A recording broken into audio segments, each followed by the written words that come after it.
स्वागत है बेटा आप सभी का एक बार फिर से टीएनआई के मंच पे। हम कर रहे हैं बेटा ग्रोथ एंड डेवलपमेंट का टॉपिक, जिसमें काफ़ी कुछ हम कवर कर चुके हैं। ग्रोथ एंड डेवलपमेंट का मीनिंग और दोनों में डिफरेंस बेटा, ग्रोथ एंड डेवलपमेंट में क्या अंतर होता है, मैच्योरेशन क्या होती है, kinds of development, principle of development, इन सबको, फैक्टर्स अफेक्टिंग डेवलपमेंट, इन सबको कंप्लीट करते हुए हम कर रहे हैं stages of development. Last video में कंप्लीट फ्लो चार्ट के माध्यम से आपको बताया गया था कि आपको 4 स्टेजेस करनी है। 4 में से 2 स्टेजेस हम कंप्लीट कर चुके हैं। आज हम करेंगे थर्ड स्टेज। थर्ड स्टेज में क्या होता है बेटा, चाइल्डहुड की अवस्था है। अब बच्चा इन्फेंसी स्टेज से बाहर आ चुका है, मतलब 2 साल से ऊपर हो गया है। 2 से 12 साल तक की अवस्था होती है, काफ़ी लंबा टाइम पीरियड होता है। इसीलिए इसको 2 भागों में बांटा गया है। एक तो अर्ली, जो आज इस वीडियो में करेंगे हम, और एक लेटर चाइल्डहुड। ठीक है, उत्तर बाल्य अवस्था बोला जाता है इसको। ये होता है बेटा 6 से 12 साल। अब देखिए 2 भागों में डिस्ट्रीब्यूट करने का ये बेनिफिट होता है, आप चाइल्डहुड की कैरेक्टरिस्टिक्स को अच्छे से समझ सकते हो, क्योंकि 10 साल का टाइम पीरियड बहुत ज़्यादा होता है। अगर सारा मिक्स करके समझाया जाएगा तो कुछ दिमाग में कंफ्यूजन हो रह सकती है बेटा। आपको एग्जाम में अलग अलग से पूछा जाता है तो आपको अलग अलग तो करवाई जा रही हैं, और अगर अलग अलग नाम नहीं दिए गए तो कॉमनली चाइल्डहुड की कैरेक्टरिस्टिक्स तो अर्ली की भी लेटर की भी रहेंगी ही रहेंगी। ठीक है, नो डाउट। इसमें देखिए एक पिक्चर है बेटा आपके सामने, देखो इसमें ये बच्चे क्या कर रहे हैं। देखने में ऐसा लग रहा है ना जैसे देखो कुछ पेंटिंग कर रहे हैं, पर इनकी पोजीशन देखो हाथों की किस तरीके से इन्होंने पकड़ा हुआ है, कलर है, मतलब ये खेल रहे हैं। ठीक है, इनको कुछ अलग सी चीज मिल गई खेलने के लिए। ये होते बेटा 2 से 6 साल तक के बच्चे हैं अप्रोक्सीमेटली, और इनके फेस देखकर आपको लग भी रहा होगा ये अर्ली चाइल्डहुड के स्टूडेंट है। और इनका क्या होता है, इस एज के बच्चे खेलने में ज्यादा इंटरेस्टेड होते हैं। ठीक है, इसीलिए इसको खिलौना आयु भी कहा जाता है। जैसे कि जीन पियाजे की है आपकी प्री ऑपरेशनल स्टेज होती है, वहां पर भी यही बात कही गई है। जीन पियाजे की प्री ऑपरेशनल स्टेज 2 से 7 साल तक की अवस्था होती है, और यहाँ पर जो ये अर्ली चाइल्डहुड वाला पोर्शन है आपका वो 2 से 6 साल है। तो ये कोई डिफरेंस नहीं है, लगभग सेम एज ग्रुप है बेटा। तो अगर एग्जाम में कई बार क्वेश्चन आ जाता है कि जीन पियाजे के अकॉर्डिंग ये किससे मिलती जुलती है, इस तरीके से भी आ सकता है, या फिर ये भी आ सकता है कि यहाँ पर जो खिलौना आयु कहा गया है, ठीक है, या फिर जिसको अर्ली चाइल्डहुड कहा गया है, तो जीन पियाजे के अकॉर्डिंग उस वाले स्टेज को क्या नाम दिया गया है, ये बेटा प्री ऑपरेशनल स्टेज। अगर जीन पियाजे की थ्योरी आपने कंप्लीट कर ली है तो आपको इस वाली वीडियो में कुछ भी नहीं लगेगा कि कोई अलग से नई चीज बताई गई है आपको, जिसके लिए आपको एक्स्ट्रा एफर्ट करने उसको याद करने के लिए, क्योंकि सेम वही चीजें हैं सारी की सारी। ठीक है, बस थोड़ा सा यहाँ पर नाम दे दिया है अर्ली चाइल्डहुड, और वहां था बेटा प्री ऑपरेशनल स्टेज। तो पूर्व स्कूली अवस्था के रूप में जाना जाता है, क्योंकि देखो जो 6 से 12 साल तक का बच्चा होता है, यानी इससे जो आगे आने वाली स्टेज है अर्ली और लेटर, जो 2 भागों में बांटा गया, ये बच्चा स्कूल जाने के लिए रेडी है। और 2 से 6 साल तक के बच्चे ये छोटे बच्चे हैं, ऑब्वियस सी बात है, तो ये स्कूल एज, तो ये हो गई प्री स्कूल एज, डन। और खिलौना आयु, इस एज के बच्चे आप नोटिस करना बेटा, आपके घर में हो, आसपास हो, वो बच्चे खिलौनों से खेलना ज्यादा पसंद करते हैं। जिस घर में इस एज ग्रुप के बच्चे होते हैं, आप वहां पर जाकर अगर हालत देखोगे ना, इतने सारे चारों तरफ कहीं गाड़ियां हैं, कहीं गुड़िया हैं, या फिर ब्लॉक्स हैं, अलग अलग टाइप की चीजें ऐसे बिखरी हुई होती हैं, और होनी भी चाहिए बेटा। ठीक है, तो ये क्या है, ये क्यों, क्योंकि ये एक खिलौने की आयु है बेटा, खिलौनों से खेलने की एज होती है। और ये बात किसने कही है, एरिक एरिक्सन है एक पर्सन, एरिक एरिक्सन ने सोशल डेवलपमेंट की थ्योरी दी है। नेक्स्ट वीडियो में करेंगे हम इसको डिटेल में। तो ये बातें आपको पता होनी चाहिए, एग्जाम में क्वेश्चन आ जाता है कि एरिक एरिक्सन के अनुसार जो ये अवस्था है, खेल की आयु है, वो कौन सी है, इस तरीके से भी आ जाता है। ठीक है, तो इसको जब नेक्स्ट वीडियो में हमारी एरिक एरिक्सन की थ्योरी कंप्लीट हो जाएगी, तब आपको ये पॉइंट अच्छे से समझ में आ जाएगा। आप यहाँ पर इतना ध्यान रखो, ये बच्चे हैं प्री स्कूल एज बोला जाता है, इसको खिलौनों से खेलने में ज्यादा इंटरेस्टेड होते हैं, इसीलिए इसको खिलौना आयु कहा जाता है। घर पर ही इनको बहुत सारे खिलौने मिल जाए खेलने के लिए, बाकी इनको कोई चीज नहीं चाहिए। ठीक है, जब इससे बड़े हो जाते हैं ना बेटा बच्चे, नेक्स्ट स्टेज में आएंगे, तब वो इन खिलौनों से खेलना पसंद नहीं करते। तब उनको क्या चाहिए, बाहर निकलना है, घर से दोस्तों के साथ खेलना है, ग्राउंड में खेलना है। ठीक है, इसीलिए उसको प्ले एज कहा जाता है, और इसको टॉय एज कहा जाता है। डन। प्री गैंग एज जो इससे नेक्स्ट है, यानी कि लेटर चाइल्डहुड, वहां पर बच्चे अपना समूह बनाना, ग्रुप बनाना शुरू कर देते हैं। पर इस एज में बच्चे, नोटिस करना, ये बच्चे 2 से 6 साल तक के बच्चे इतने ज़्यादा फ्रेंड वगैरह नहीं बनाते भी हैं तो कुछ टाइम के बाद भूल जाते हैं। जैसे कि हमारे साथ भी होता है, बच्चे आकर बोलते हैं इस बार मम्मी बर्थडे पे कोई भी फ्रेंड है, ठीक है, उसको बुलाना है। बर्थडे आएगा तब तक भूल गए, फ़ोन नंबर भी नहीं होता, मम्मी उनका फ़ोन नंबर ले लेते हैं उसकी मम्मी से। चीज़ें थोड़ी थोड़ी हिट कर रही हैं पर फिर भूल जाते, क्यों? क्योंकि उनकी एज ऐसी नहीं है। इसीलिए इसको प्री गैंग एज बोला गया है। और जो इससे नेक्स्ट स्टेज आएगी लेटर चाइल्डहुड, उसको गैंग एज बोला जाएगा। और ये है प्री गैंग एज, यानी गैंग से पहले वाली एज। एग्जाम में डायरेक्ट क्वेश्चन आते हैं बेटा। ये अभी जो आपको एग्जाम्पल दिया, अस्थायी दोस्ती, टेम्परेरी फ्रेंडशिप नहीं होती इसमें, इसका एग्जाम्पल मैंने अभी अभी आपको दिया था। और खिलौना आयु कहा जाता है इसको, एरिक एरिक्सन ने भी इसको खिलौना आयु कहा है, ठीक है। और जीन पियाजे ने इसको प्री ऑपरेशनल स्टेज बताया है। डन। एक ये भी क्वेश्चन एग्जाम में डायरेक्ट आता है बेटा, most rapid stage of language development, optimum period of language development कौन सा होता है? भाषा का विकास जिसमें सबसे ज्यादा तेजी से होता है, यही वाली एज होती है अर्ली चाइल्डहुड। जब बच्चा 4 से 5 भाषाएं तो ऐसे ही सीख लेता है अगर उसको माहौल दिया जाए तो, ठीक है। चॉम्स्की की थ्योरी भी है ये, उसको लैंग्वेज डेवलपमेंट वाले टॉपिक में पढ़ेंगे। तो इस एज ग्रुप का बच्चा होता है वो, अगर देखिए जैसे जैसे एज बढ़ती जाती है उसके बाद भाषाएं सीखना मुश्किल होता जाता है। जैसे आज की डेट में कोई हमें कह दे जर्मन सीखनी है, फ्रेंच सीखनी है, बहुत मुश्किल होगा बेटा, ठीक है। और सीखनी पड़ेगी वो। और बच्चे होते हैं उसको एक्वायर करते हैं, अर्जित करते हैं, क्योंकि जो एलईडी होता है वो एज के साथ कमजोर होता जाता है, ठीक है। और इन बच्चों का एलईडी बहुत स्ट्रांग होता है। एलईडी मतलब लैंग्वेज एक्विजिशन डिवाइस, इसके बारे में बात की है चॉम्स्की ने।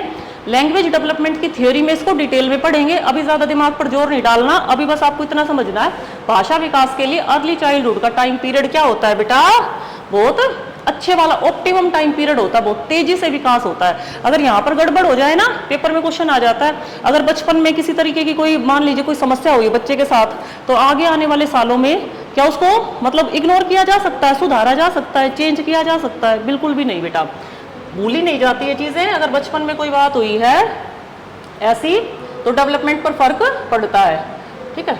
अब लैंग्वेज डेवलपमेंट के लिए तो था ही, सोशल और इमोशनल डेवलपमेंट के लिए भी कौन सा है बेटा, ये महत्वपूर्ण अवधि है, ठीक है। ऐसे ही आपका जो इन्फेंसी पीरियड था उसमें भी ऐसे ही था।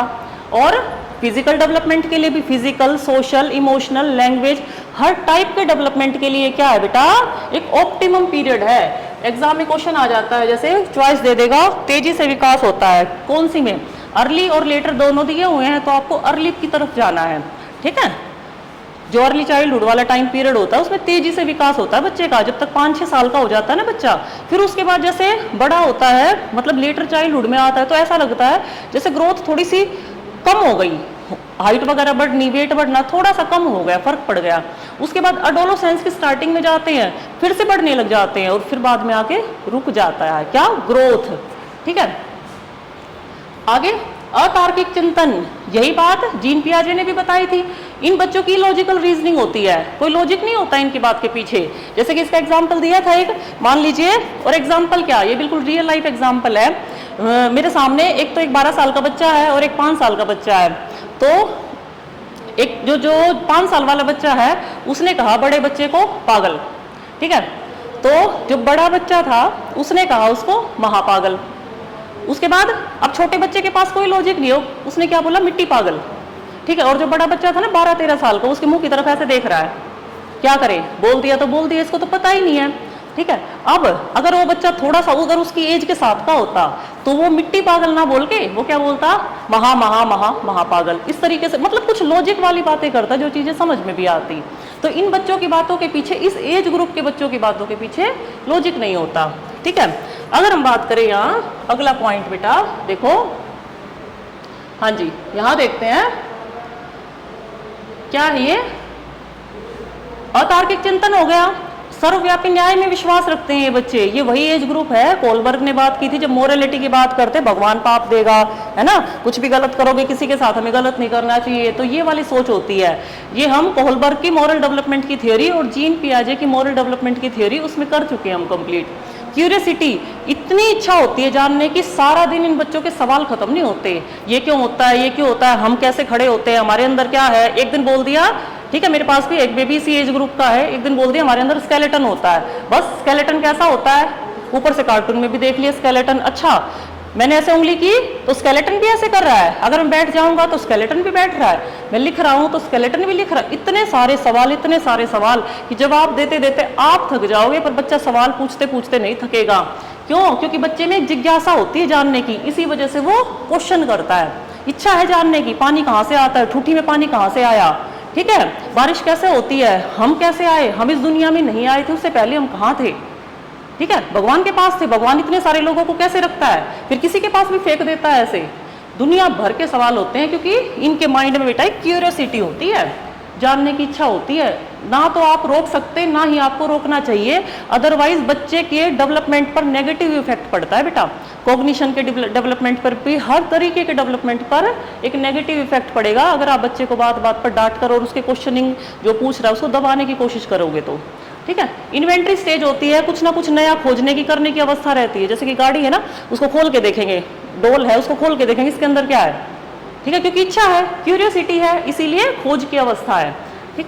अनुकरण करके सीखते हैं बच्चे, ये पीछे वाली स्टेज में भी था, जो इन्फेंसी पीरियड था वहां भी थी ये चीज, यहाँ भी है, उसमें भी बताया गया है, बच्चे देखकर सीखते हैं, ठीक है। कल मेरे बेटे ने मुझे कहा फोन देखना तो गंदी बात होती है ना मम्मी, मैं हाँ बेटा फिर आप क्यों देख रहे हो, मैं भी कुछ देख रही थी फोन में, उसी टाइम पे टोक दिया, ठीक है, क्योंकि बच्चा नकल करके सीखता है। अगर हम करेंगे बच्चे के सामने यूज ज्यादा तो बच्चे को भी चाहिएगा, ठीक। कितने टाइम तक बच्चा समझेगा, नहीं बेटा अच्छा नहीं है, अच्छा नहीं है, अगर हम उस काम को कर रहे हैं। क्यों? क्योंकि बच्चा इमिटेशन करके सीखता है, लर्निंग बाय फॉलो होता है इसमें, ठीक है। एक ये, और ये भी जीन पियाजे की थ्योरी में डिटेल में बताया था, बच्चा जितनी भी निर्जीव वस्तुएं होती हैं उनको सजीव समझता है, ठीक है। जैसे बच्चा गिर गया, मान लीजिए उसको चोट लग गई, रो रहा है, हमने क्या किया, उसको फटाफट से उठा के जो जमीन थी उस पर 2-4 ऐसे पैर से मार दिया इस तरीके से, तो क्या होगा, बच्चा चुप हो जाएगा। हम कहेंगे अच्छा इसको भी चोट लग गई, ठीक है, इसकी पिटाई कर दी, अब शांत हो जाए, रुक जाएगा कि हाँ मुझे दर्द हो रहा है, अब इसको मार दिया मम्मी ने पापा ने तो अब इसको भी दर्द हो रहा है, किसको, फर्श को, दीवार को, XYZ कोई भी चीज हो सकती है, ठीक है। तो इसको क्या कहा जाता है, जीववाद, मतलब निर्जीव वस्तुओं को सजीव समझना, ठीक है। और देखिए अब बच्चा प्ले ग्रुप में आ गया, प्री स्कूल एज है, तो लिसनिंग, स्पीकिंग, रीडिंग, राइटिंग, इन कॉन्सेप्ट को भी बच्चा समझने लग जाता है बेटा, क्योंकि प्री स्कूल है, स्कूल में जाने लग गया बच्चा, किंडरगार्टन वाला टाइम पीरियड है, तो वहां पर जाकर इन चीजों को बच्चा सीखने लग जाता है, ठीक है। अब इसके बाद करेंगे बेटा लेटर चाइल्डहुड, ये समझ में आ गया, इसके सारे के सारे अपोजिट पॉइंट है लेटर चाइल्डहुड में, ये अच्छे से समझ में आ गया, वहां पर बिल्कुल भी एफर्ट लगाने की जरूरत नहीं पड़ेगी आपको। एक बार फटाफट से देख लेते हैं लेटर चाइल्डहुड में क्या है। देखिए अब ये बच्चे हो गए 6 से 12 साल के बच्चे, दिखाई भी दे रहे हैं बेटा, ठीक है। अपने आप में देखो, अपना बैग वगैरह सारी चीजें, मतलब कुछ कि हम भी कुछ हैं, इनके अंदर ये सोच होती है, ठीक है। इसको भी एक्सप्लेन करेंगे कि अभी जो पॉइंट मैंने बोला है ये क्या है, क्या कहना चाहती हूं मैं। एलिमेंट्री स्कूल एज, कोई दिक्कत परेशानी कुछ नहीं बेटा, है ना, वो प्री स्कूल एज थी, ये प्राथमिक स्कूली आयु है। पीयर एज, सहकर्मी ग्रुप, पीछे वाले में क्या था, टेम्परेरी फ्रेंडशिप थी, अब इनकी परमानेंट फ्रेंडशिप आ गई है, ठीक है। इसको इस तरीके से भी बोला जा सकता है। अब ये जो इनके उम्र के जो साथी हैं बेटा, जो बच्चे हैं, उनके साथ रहना ज्यादा पसंद करते हैं। अनौपचारिक मित्रता होती है, डन। और क्रिएटिव स्टेज होती है, वहां पर खोज की अवस्था होती है, यहाँ पर कुछ नया रचनात्मक करने की उम्र होती है बच्चे की, कि मैं भी कुछ अलग करूं औरों से। जैसे क्लास वर्क भी होता है ना, जैसे होमवर्क देता है टीचर, तो उसमें भी ऐसा होता है कि मेरे फ्रेंड है, मैं उनसे कुछ अलग करके लेके जाऊं, डन। गैंग एज बोला जाता है इसको, और जो अर्ली चाइल्डहुड था उसको प्री गैंग एज बोला जाता है। गेम एज, स्पोर्ट्स आयु, इससे पीछे वाली थी खिलौना आयु, ये है स्पोर्ट्स एज, बताया था। यूनिक एज, जैसे भी फोटो दिखाई थी ना, एक अनोखा काल होता है, ओ मैं भी बड़ा हो रहा हूं, ठीक है।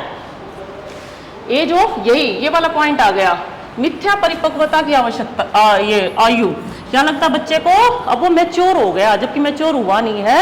और कई बार हम भी बच्चे के साथ करते हैं, इस एज ग्रुप के बच्चे के साथ। मान लीजिए बच्चे ने कोई हरकत कर दी, कई बार तो हम उसको क्या कहेंगे, इतना बड़ा हो गया अब तक इतनी अकल भी नहीं आई। कई बार हम अपने मुंह से उस बच्चे को किसी अलग सिचुएशन में क्या कहेंगे, रुक जाओ अभी इतना बड़ा नहीं हुआ है कि तुम ये कर सको, ठीक है। तो बच्चे को कई बार खुद समझ में नहीं आता मैं मैच्योर हूं या मैच्योर नहीं हूं, तो बच्चे में भी ये फीलिंग होती है, क्योंकि हम भी इसी तरीके से ट्रीट करते हैं। झगड़ा करने की आयु, सबसे ज्यादा जो उलाने लड़ाई झगड़ा होता है ना, वो इसी एज में आता है। अच्छा, जीन पियाजे ने इसको कॉन्क्रीट ऑपरेशनल स्टेज का नाम दिया है।